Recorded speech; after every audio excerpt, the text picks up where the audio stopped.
嗨，大家好，我是坦平叔。今天是2025年4月25号。这一期咱们继续聊一聊特朗普的贸易战，特朗普的关税战也就是这个特朗普这个变化确实太快，一天好几变所以关于这个特朗普的这个贸易战这个消息也非常多。根据这个《华尔街日报》4月23号的报道说，美国政府正考虑调整对华关税政策，提出了2种方案。第一种方案是将对中国商品的关税税率从目前的145%下调至50%或者是65%。第二种分级方案将从中国的进口商品分为2类，一类是对美国国家安全不构成威胁的商品，如服装和玩具，拟征收35%的关税；另一类是对美国国家利益具有战略意义的商品，如半导体、稀土元素、电池技术，这个拟征收至少100%的关税。这个白宫发言人莱维特说特朗普在对华关税问题上的立场保持坚定，强调政策调整是战略性的。当然了，美国这个财政部长贝森特他对记者说当前税率可能不可持续。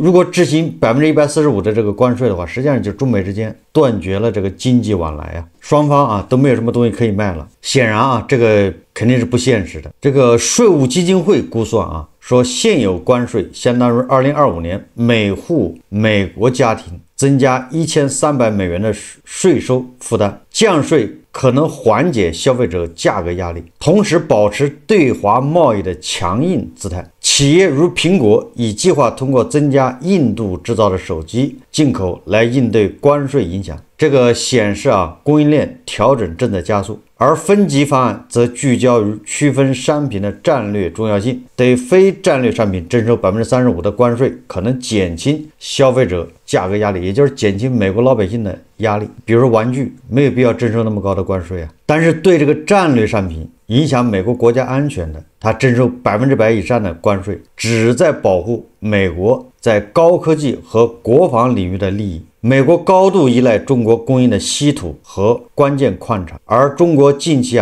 对稀土出口实施限制，增加了美国供应链风险。美国贸易代表格里尔表示，已经有近50个国家就对等贸易与美国接触。分级方案可能为未来谈判提供灵活性。舆论对关税调整的看法也是呈现多样化。部分观点认为降税和分级方案为中美谈判提供了空间，也就是具备一定的灵活性，同时也保护了美国关键产业。但是另有分析指出政策调整反映了政府对经济压力的回应，未来效果取决于谈判进展。布鲁金斯学会哈斯认为，谈判可能影响全球经济格局。而卫报说关税政策既是谈判筹码，也是长期的战略。你看这个也就是前天特朗普传出对中国关税有2套方案。我记得再往前一点是不是传出这个也是美国的媒体说白宫内部人士说要这个关税下调到50%到65%，结果没隔几个小时又传出说2种方案。一种方案是下调到50%到65%，一种方案是把对商品进行分级。这个23号其实美国时间23号，实际上是我们的24号。特朗普他在他的白宫那个办公室里面，他面对记者的时候他说是否下调对华关税将取决于中方。大家看视频当地时间4月23日，特朗普在白宫表明，是否下调对中国的关税将取决于北京的行动。他重申，美国不会再接受不公平的交易，并称未来几周可能针对包括中国在内的国家设定新的关税标准。You want to bring the tariffs on China down soon. How soon do you want to bring the tariffs on Chinese goods? Well, that depends on them. We have a situation where we have a very, very great place. It's called the United States of America, and it's been ripped off for years and years. These people know it. We talked about it before you came in. We've been ripped off by every country in the world practically, and friend and foe. And we're not doing that anymore. So what's happened is Howard, how many countries have we spoken to already? 90. And they all want to make deals, and we're going to make deals, but they're going to be fair deals. They're not going to be rip-off deals. And in the end, I think what's going to happen is we're going to have great deals. And by the way, if we don't have a deal with a company or a country, we're going to set the tariff. We just set the tariff. It's something that we think that will happen, I'd say, over the next couple of weeks. Wouldn't you say? I think so. Over the next 2-3 weeks, we'll be setting the number. Were you worried about what the 145% tariffs were doing to small businesses here in the U.S.? Is that why you're bringing it down? No. I haven't brought it down. I haven't brought it still 145. I haven't brought it down. I said it's a high tariff. It is a high tariff, but I haven't brought it down. It basically means China's not doing any business with us, essentially, because it's a very high number. And has there been any direct contact between the U.S. and China on trade at all? Yeah, of course. And every day. 在这个视频里面，特朗普说得很清楚，特朗普只是认为145的关税太高了，现在他也承认加多了，现在没有了，就是你税基没有了，你加了有什么用呢？这个某种程度上也是一刀切啊，什么意思呢？就是你特朗普加关税到底要干什么？是筑起一个这个壁垒，想让制造业回流，还是说我真的只是想美国的税收多一点，对吧？来解决这个美债危机。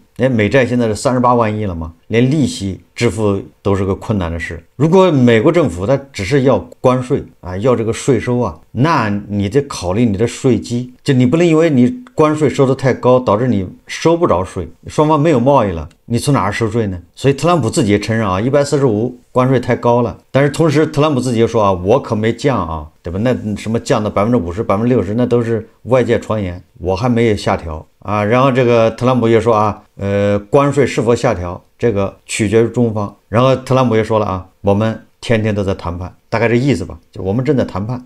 但是这个美国的记者不依不饶啊，既然特朗普说啊，跟中方正在谈判，所以这个好事的记者啊，他就跑来问中方，大概就是昨天的记者招待会上啊，这个有记者就问，他说近来美方不断有消息称中美之间正在谈判，甚至将会达成协议，请问您能否证实双方有没有开始谈判？也就是好事的记者跑到中方这儿来求证来了，因为特朗普这儿不靠谱啊，对吧？特朗普老说双方在谈判，然后这个中方的外交部发言人说啊，这些都是假消息。据我了解，中美双方并没有就关税问题进行磋商和谈判，更谈不上达成协议啊！记住了啊，这中方这个回答非常就是讲究啊，就是说中美双方并没有就关税问题进行谈判。那言下之意，恐怕中美双方就其他的问题有可能再接触再谈判，但是关税问题那是没有谈判，也没有磋商，那更谈不上达成协议。然后又说了啊，这场关税是由美方发起，对吧？中方的态度是一贯的、明确的，打奉陪到底，谈大门敞开，对话谈判必须是平等、尊重、互惠的。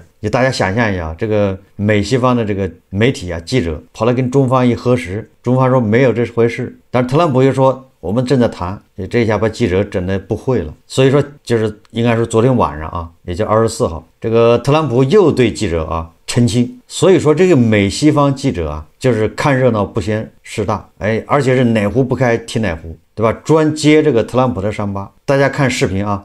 Clarify with whom the U.S. is speaking with China. They're saying it's fake news that trade talks are happening. Well, they had a meeting this morning, so I can't tell you. It doesn't matter who they is. We may reveal it later, but they had meetings this morning, and we've been meeting with China. And so I think you have, Jeff, as usual, I think you have your reporting wrong.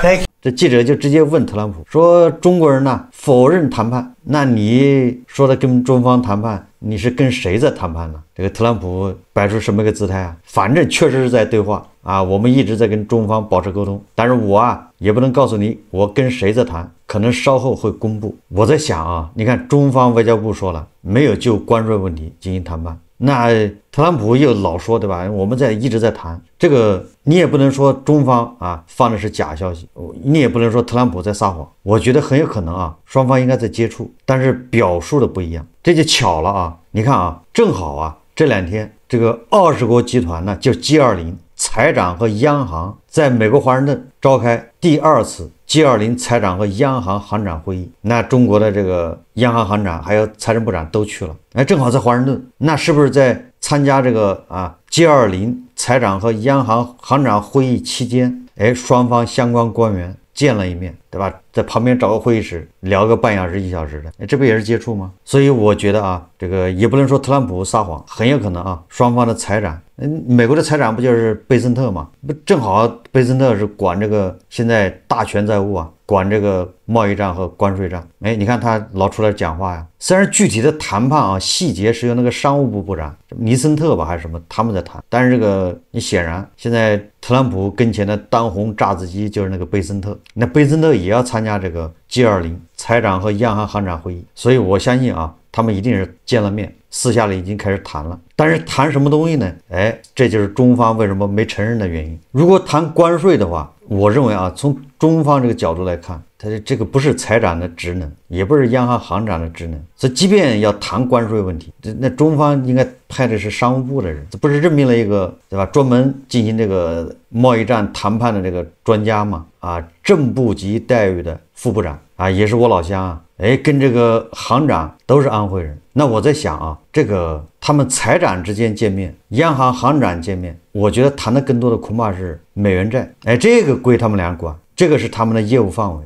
对特朗普来说啊，美元债和贸易和关税它是捆在一起的，也就是他的贸易战里面就涵盖了美元债。那对大国来说，美元债是美元债，贸易是贸易。所以你看啊，双方恐怕表述的不一样。对特朗普来说，对吧？你这两个财长、两个行长一见面，这就是在谈关税了，这就是在谈贸易战。但是对大国来说，那两码事，对吧？很多人都知道啊，这美国到6月份呢，大概有9万亿美元吧，反正数目不小啊。这个美元债到期，这美元债到期呢，肯定是要发新债换旧债，这里面问题就来了，就是美元债原来的持有人到期到底兑付还是不兑付，能不能找到新的人来顶替？大国啊，持有美元债好像7000亿还是8000亿，说多不多，说少不少。在这个美国之外的持有人里面，大国应该排第2吧，日本排第1，反正是差不多啊，非常重要。最近啊，说有人在偷偷的抛美元债，很多人怀疑是大国，但是现在美国人证实了不是大国。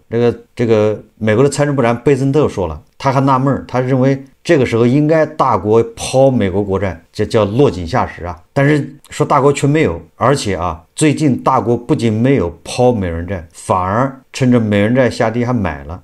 大家自己可以去查一查。对大国来说，美元债是资产，那价格便宜他就买。你卖美元债，你把美元债打下来，说白了，你自己搬石头砸自己脚。为什么呢？因为你持有8000亿或者7000亿美元债，你把它价格搞下一半，谁倒霉呢？所以大家就明白了，大国不仅没有卖，反而在买。然后日本也跑出来澄清吧，日本说我也没有卖，那谁在卖呢？所以我分析啊，很有可能是咱们的财长、行长，正好跟这个贝森特，找了个机会，互相碰了个面，谈的更多的恐怕是美元债。大家也知道，大国的官员呢，他跟美国官员不一样，美国官员更多的像是特朗普的私人智囊，私人智囊你涉足的范围就很广，归不归自己管，你都可以发表意见。大国是这个官员有严格的这个界限的，就不归你管的，不是你口子的，他根本就不会做任何评论。这个大家能理解吧？不能越权呐，对吧？你管的那一块就那一小块，超过你那一块你没有发言权，你不能乱说。除非说上面有授权。但是像这种事情，你说授权，一个财长或者一个行长跑去谈，这也不现实，因为这涉及到关税战、贸易战，那是非常专业的，离开了自己分管的领域，那就是差不多是两眼一摸黑抓瞎。这个美国媒体披露啊，说美国官员私下承认误判中方反应，就是现在很多人把这个贸易战和关税战把它形容成叫眨眼游戏嘛，就是我们叫瞪眼游戏啊，就是谁先眨眼谁输，或者叫胆小鬼游戏。在历经数周的虚张声势和不断升级局势后，美国总统特朗普似乎有点扛不住了，而他的一系列动作，在这个亲民主党媒体，就是《纽约时报》看来，则被嘲笑为一次又一次的胆小鬼眨眼。这个《纽约时报》啊，当地时间4月23日刊文指出，特朗普此前对内对外曾一度气焰嚣张，不仅针对中国等贸易伙伴加征高额关税，还扬言解雇美联储主席鲍威尔。然而，在收到沃尔玛等美国大型零售商有关进口商品价格飙升以及货架空空如也的警告后，就是这个沃尔玛的这些零售商跑去找特朗普说，现在你看啊，这个货架上还有商品，价格还没怎么动，说半个月以后啊，这货架上商品就没了，而且价格还要涨，而且还没有。特朗普慌了，你看啊，所以特朗普政府承认对华征收145%的关税是不可持续的。然后再目睹了美国资本市场，对吧，哀鸿遍野，美元、美债、美股，对吧，三杀，所以特朗普他又识趣的撤回了对鲍威尔的威胁，也不寻求逼鲍威尔辞职或者把鲍威尔免掉。美国的财政部部长贝森特暗示他正寻找避免与中国加剧贸易战的出路。这个报道说特朗普在和现实做较量时，生动展现了采取最强硬路线所需付出的政治经济代价。他在4月初悍然发动这场贸易战，幻想着能回到一个更简单的时代，只需要施加惩罚性关税就能迫使全球企业迁移到美国建厂。可到了4月末，他却发现现代供应链世界远比其预想的更复杂，且关税能否产生预期的效果也远未可知。这个《纽约时报》说特朗普先眨眼了。这个《纽约时报》援引一些特朗普政府官员私下表述称他们承认未能准确预测中方反应。鉴于中国对美国出口规模巨大，特朗普似乎原以为中国会是首批请求关税豁免的国家之一，也就是特朗普他认为中国恐怕第一个跪下的，因为中国跟美国之间贸易的顺差巨大。结果他误判了，那中国是第一个对等反击这个就是妥妥的没头脑遇到了不高兴，死死的干上了。这个《纽约时报》认为这段时间以来，白宫方面不断暗示宣称中国正在寻求开启谈判，找到终止关税的办法。然而事实却是，中方采取的策略似乎是在静静在一旁看特朗普表演，观察他吃下自己种下的苦果后会有多么痛苦。这个报道形容对于特朗普而言，他想象中的中方来电迟迟未到，而他又不愿意首先拨通电话，也就是特朗普碍于面子，他是不能先打电话的，然后又希望中方赶紧给他打电话，给他一个台阶下，这堪称是一种绝望的表现。数周以来美国财政部部长贝森特在试图为特朗普这些关税政策辩护时，明显也表现出痛苦不堪。这个昨天咱们节目说了嘛，这个贝森特现在成了美版的胡雕盘，对吧？这个八马褂他也要替这个特朗普圆他的那些梦想，圆特朗普曾经吹下的牛。这就是他的工作美国优先。贝森特解释为，不仅仅只有美国，对吧？只是美国优先，大家一起优先嘛，也叫优先，都是为了让世界更美好。这个英国广播公司当地时间4月23号也发文称，中国知道特朗普什么时候会眨眼。这文章说他说中国近年来一直在减少对美国商品的依赖，构建强大的供应链和投资先进技术，还拥有美债和稀土出口管制等谈判筹码。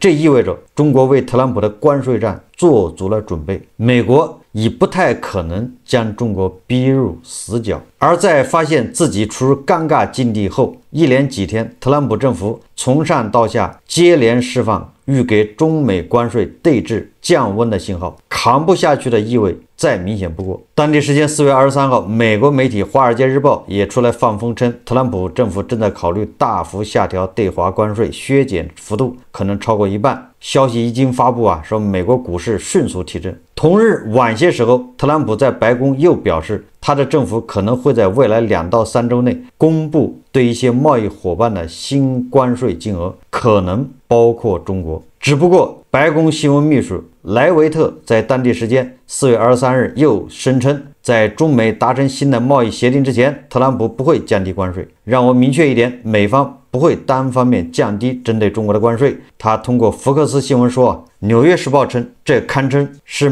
白宫就当前谈判现状发出了一个又一个含糊不清的信息。也就是这个特朗普他们这个不仅自己朝令夕改，但就是他那个小集团里面不同的人说法也不一样，属于一个混乱状态。而这样混乱不堪、反复横跳、出尔反尔的动作，在特朗普政府治下比比皆是。比如对于美联储及其主席鲍威尔的态度也是如此。那么这个中方商务部在例行发布会上回应美方关税降温说法时说就是中方的态度说说美方滥施关税，违背基本的经济规律和市场规律，不仅无助于解决美国自身问题，反而严重破坏国际经贸秩序，干扰企业正常生产经营和民众生活消费，已经遭到国际社会和美国国内强烈反对。解铃还须系铃人，单边加征关税措施由美方发起，如果美方真的想要解决问题，就应该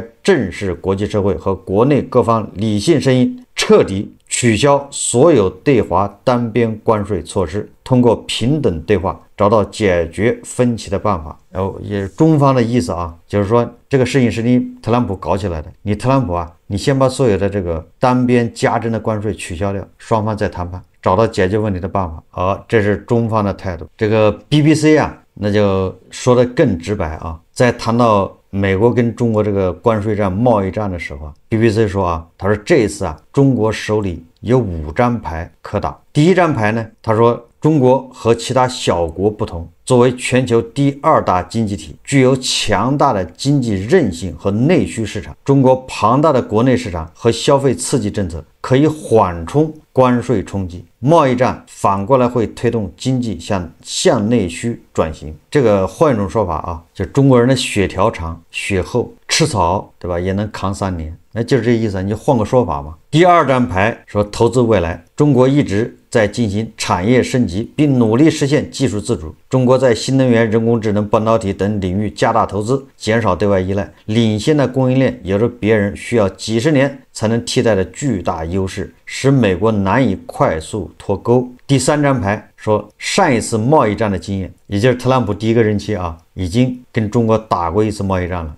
这个中国啊有了经验，说中国通过贸易多元化拓展东南亚、拉美等市场，降低对美依赖。2023年，东盟成为其最大贸易伙伴，且中国是60个国家最大贸易伙伴，削弱美国孤立企图。全球有60个国家，中国都是第1大贸易伙伴。你说说，你要脱钩，这个即便能脱，那这得多大的阵痛啊！说第4张牌，中国知道特朗普什么时候会眨眼。中国拥有美债杠杆与金融博弈的实力，中国持有7000亿美元美债，可以通过调整持仓影响市场。不过 BBC 也说啊，大规模抛售可能伤及自身外汇储备和人民币稳定，所以这个7000亿美债啊，更倾向于作为一种谈判的筹码，就是类似于一种核威慑，对吧？你不能真用，你要真用，实际上是自己伤害自己。第5张牌呢，那就是中国对稀土的垄断与关键材料的控制。中国掌握全球92%的稀土精炼产能，限制出口可以直接打击美国高科技和国防工业，短期内难被替代。还有6种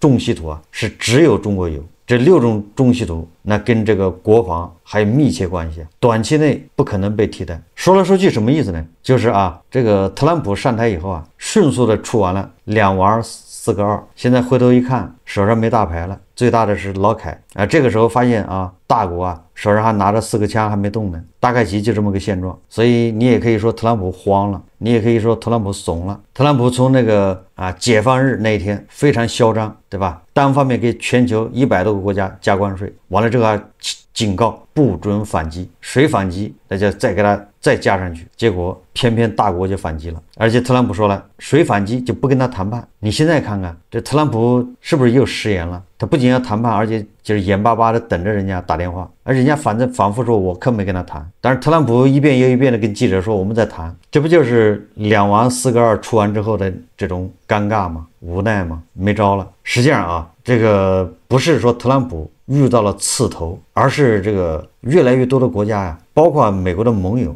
他越来越看清特朗普的面目，越来越对特朗普失去信心。以日本为例啊，对吧？本来日本跟美国这个关系，这个是不容置疑、不容怀疑。但是即便这样啊，你看看日本这一次跟美国的关税谈判，连日本人都玩起了心眼了。曾经啊，日本对美国那叫亦步亦趋啊，对吧？那就是为美国马首是瞻，美国说什么就是什么。但现在日本人家在关税这块表现得越来越强硬。为什么强硬呢？这个日本的这个经济再生大臣啊，赤泽亮上周访美，不就是谈关税吗？结果特朗普跑去了。这人呢，他也戴了一个，对吧？特朗普一切都是对的这个帽子，对特朗普那是毕恭毕敬，点头哈腰。这个好像日本国内很多这个反对派还骂他呢，说他有辱国格啊，戴这个那个特朗普的帽子。但是恰恰这就是日本人厉害的地方，就是面子给足了，态度也特别好，就是不同意，面子给足，里子啊就是不给，也就是谈判没有达成任何成果，而且这个石破茂对外是越来越强硬，因为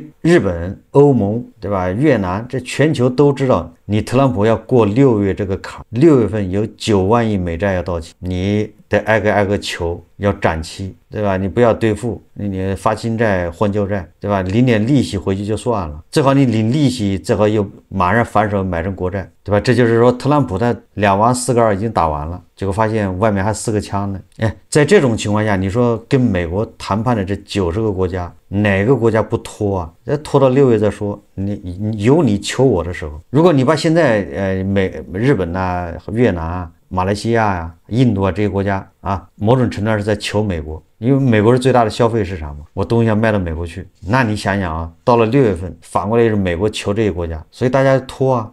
特朗普以及他的小集团啊，在这3个月时间里面，还没到100天呢，可以说一事无成。无论是俄乌战争的调停，现在到什么局面，大家也看到了，叫猪八戒照镜子，里外不是人。普京，对吧，也不满意。那乌克兰呢？欧盟呢？欧洲呢？那更不满意。特朗普要霸占格陵兰岛，这个至少目前是羊肉没吃着啊，惹了一身骚。然后特朗普轰炸什么拖鞋军，到现在还没炸明白。特朗普逼伊朗就范，结果这个伊朗现在似乎啊没有刚开始那么紧张了，人家已经游刃有余，准备跟特朗普周旋啊。特朗普发起的这个贸易战、关税战，现在看是不是又烂尾了？怎么收拾还不知道呢？我们要继续看特朗普还能折腾出什么笑话出来。好，这期节目啊，我们就聊到这里，感谢大家收看。如果喜欢我的节目，欢迎订阅、转发，也可以在下方留言评论，谢谢大家。